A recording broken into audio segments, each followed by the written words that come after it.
Hello student, मैं हूँ Renu Sharma MB international school से। आज मैं आपको पार्ट 13 हिंदी फर्स्ट में कबीर की वाणी पढ़ाऊंगी।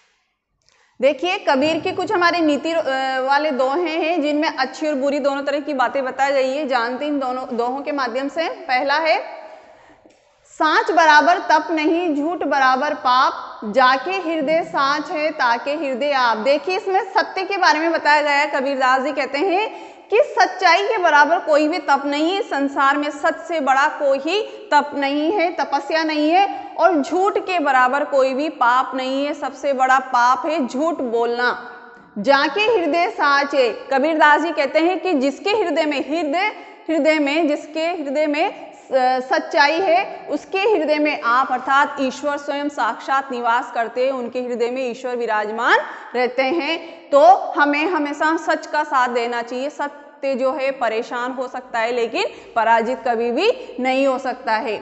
दूसरा देखते हैं हम, बुरा जो देखन में चला, बुरा न मिलया कोई, जो मन खोजा अपना, मुझसे बुरा न कोई। कबीरदास जी कहते हैं, इसमें स्वयं की पहचान करवा रहे हैं कि इंसान को सबसे पहले खुद के अंदर झांकना चाहिए, अपने अंतर्मन में देखना चाहिए कि मैं क्या हूँ। उसके पश्चात ही दूसरे पर अंगुली उठानी चाहिए, दूसरे के अंदर कमियां खोजनी चाहिए कि जो मैं इस संसार में जो मैं देखने चला कि किसमें कितनी बुराई है, कौन व्यक्ति कितना बुरा है अपने आसपास में या अपने समाज में। मैं देखने गया, बुरा न मिला तो मुझे कोई भी व्यक्ति बुरा नहीं मिला, किसी के अंदर भी मुझे कुछ बुराई नहीं मिली। जो मन खोजा, लेकिन जब मैंने अपने अंतर्मन में देखा, अपने अंतर्मन में खोजा, स्वयं का आंकलन किया, तब मुझे पता चला कि मुझसे बुराई संसार में कोई नहीं है। सबसे पहले मुझे अपनी ही कमियों को दूर करना होगा, तत्पश्चात में दूसरों की कमियों पर ध्यान दूंगा। मुझे कोई अधिकार नहीं है जब तक मैं अपने आप को, अपनी कमियों को दूर न कर लूं, जब तक दूसरे की कमियों को निकालने का। तीसरा है, धीरे धीरे रे मना, धीरे सब कुछ होए, माली सींचे सो घड़ा, ऋतु आए फल होए। इसमें धैर्य के बारे में बता रहे हैं कबीरदास जी कि इंसान को धैर्य धारण करना चाहिए, धैर्यशाली होना चाहिए कि हे मेरे मन, तू धीरे धीरे ही कार्य कर, धीरे धीरे ही सोच और धीरे धीरे ही आगे बढ़, धैर्य धारण कर, धैर्यशाली बन, धीरे सब कुछ हो, क्योंकि धैर्य से ही सब कुछ कार्य संपन्न होते हैं। माली सींचे सो घड़ा, माली जो होता है, एक बगीचे का जो माली होता है, वो 100 घड़े एक पेड़ में डाल देता है, लगातार वो डालता रहेगा, लेकिन उसके लगातार 100 घड़े डालने से कोई उस पर फल नहीं आ जाएंगे, वो पेड़ एकदम से बड़ा नहीं हो जाएगा, वृक्ष नहीं बन जाएगा, वो पौधा। वो तो समय आने पर ही, जब समय आता है तभी सब कार्य पूर्ण होते हैं। तो माली अगर 100 घड़े भी उस पौधे में डाल देगा, उससे कुछ नहीं होगा, ऋतु आने पर ही उसमें फल आएंगे। तो इस दोहे में कबीरदास जी धैर्य धारण करने के लिए बोल रहे हैं। अगला देखते हैं, गुरु गोविंद दो खड़े, काके लागू पाए, बलिहारी गुरु आपने गोविंद दियो बताए। बोल रहे हैं गुरु की महिमा के बारे में बताया गया है कि गुरु की जो पदवी है वो ईश्वर भगवान से भी बड़ी बताई गई है कि गुरु और गोविंद अर्थात ईश्वर दोनों साथ साथ में खड़े हुए हैं। तो वो सोच रहे हैं कि मैं सबसे पहले किसके पैर पड़ूं, किसको प्रणाम करूं, किसके आगे मैं नतमस्तक हों।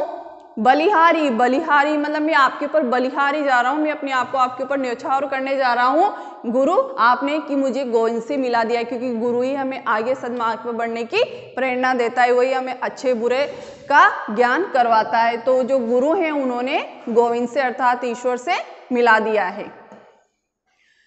ऐसी वाणी बोलिए मन का आपा खोए, औरन को शीतल करे आपहु शीतल होए। इसमें मधुर वाणी की महिमा का गुणगान कर रहे हैं कबीरदास जी, बता रहे हैं कि हे मनुष्य, आपको ऐसी वाणी बोलनी चाहिए, आपकी वाणी में मधुरता और शीतलता होनी चाहिए कि आप अपने मन के अहंकार को, अपने मन के द्वेष को जो है उसको आप दूर कर सके।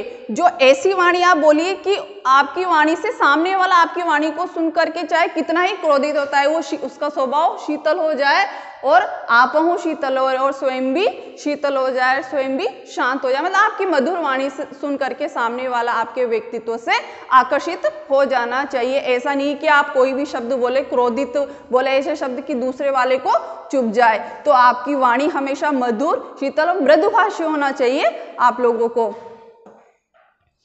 अगला देखते हैं, काल करे सो आज कर, आज करे सो अब, पल में प्रलय होएगी बहुरी करेगा कब। इसमें समय का महत्व बता रहे हैं कबीरदास जी, कह रहे हैं कि कुछ व्यक्तियों की आदत होती है कि आज का समय कल कर लेंगे, अभी तो बहुत टाइम है, थोड़े समय बाद कर लेंगे। ऐसा नहीं करना चाहिए, क्योंकि समय किसी की भी प्रतीक्षा नहीं करता है। कल क्या हो जाए ईश्वर न जाने, कब कौन सी परिस्थिति आ जाए ये हमें ज्ञात नहीं है। सब उस विधाता के हाथ में है। सृष्टि कब कौन सा दांवपेच खेले ये किसी को भी पता नहीं है।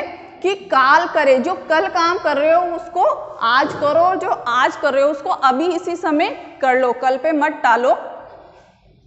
पल में प्रलय, पल में ही सृष्टि का विनाश हो जाएगा, प्रलय हो जाएगी, तो बहुरी तो फिर और कार्य कब करोगे।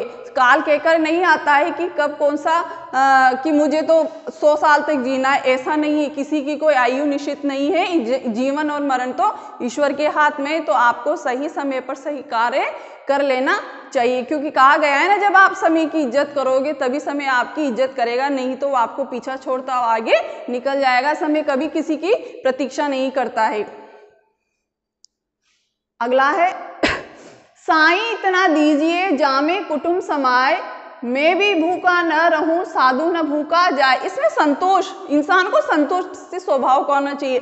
कभी भी एक दूसरे से ईर्ष्या नहीं करनी चाहिए, उसके पास इतना है मेरे पास इतना कम है, नहीं। जो आपके पास है वो बहुत सौ के पास नहीं है, तो आपको संतोषी स्वभाव का होना चाहिए। कहा जाता है ना, संतोषी सदा सुखी। तो बता रहे इसमें साईं के हे ईश्वर, मुझे सिर्फ इतना ही दीजिए। कितना, जामे कुटुंब अर्थात परिवार समाए, जिससे मेरा परिवारों की आवश्यकता की पूर्ति हो जाए, 2 टाइम का मुझे भोजन मिल जाए, मेरा कुटुंब समाए, मेरा परिवार समा जाए। हे ईश्वर, आपसे मैं इतनी ही प्रार्थना करता हूँ कि आप मुझे इतना दो, मुझे और चीज़ों की आवश्यकता नहीं, क्योंकि इंसान की आवश्यकता कभी खत्म नहीं होती है।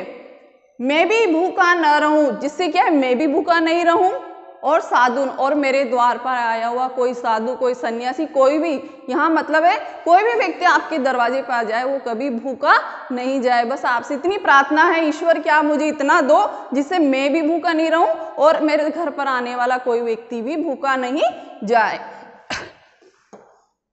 अंतिम देखिए क्या बोल रहे हैं कबीरदास जी, तिनका कबहू न निंदिए जो पांव तले होए, कबहू उड़ आंखन पड़े पीर घनेरी होए। समानता, उपेक्षा, सबसे देखिए कितनी अच्छी बात कही इसमें कि आपको छोटे, कोई चाहे वो मनुष्य हो चाहे कोई वस्तु हो, कोई छोटी वस्तु, उसको आपको उपेक्षा नहीं करनी चाहिए, निंदा नहीं करनी चाहिए, क्योंकि कोई भी चीज छोटी नहीं होती। जब वो समय आता है तो आप उस छोटी चीज के सहारा आपको लेना पड़ता है उस वस्तु का। तो कबीरदास जी कह रहे हैं कि तिनका, जो तिनका होता है ना, छोटा तिनका, घास का तिनका, उसकी आपको कभी भी उपेक्षा नहीं करनी चाहिए, चाहे वो तिनका ही क्यों ना, जो आपको पैरों में आप उसको रौंदते भी निकल जाते हो, उसकी भी आपको उपेक्षा नहीं करनी चाहिए।